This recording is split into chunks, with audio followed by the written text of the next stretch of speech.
কেমন রোদ লাগাচ্ছে বাবা? বাবা তুমি রোদ লাগাচ্ছ? আমার কাজু রোদ লাগাচ্ছে, এখন সরাসরি রোদ লাগায় না কিন্তু। কেমন বসে আছে আমার কাজু বাবা, সরাসরি রোদ লাগায় না। কালো হয়ে যাবে যে আমার কাজু, যে খুব সুন্দর।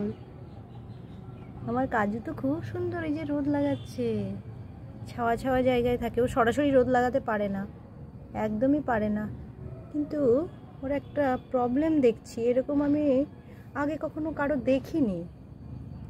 ওটাই আমাকে ভাবাচ্ছে যে কী অবস্থা হবে।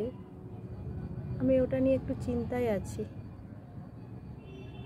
তবে কোনো ব্যাপার নয়, ও সুস্থ থাকুক এটাই চাই আমি। আমার বাচ্চাটা সুস্থ থাকুক এটাই চাই। আমার বাচ্চাটা খুব ভালো থাকুক, যে কটা দিন থাকুক ভালো থাকুক, সেটাই আমি চাই। ছোট কিছু না কিছু করতে থাকবে। দেখো কদবেল খাচ্ছে, কদবেল খাচ্ছে। ও সব কিছু এত দুষ্টু, এত দুষ্টু। আমার দুষ্টু ছেলে, আমার দুষ্টু ছেলে।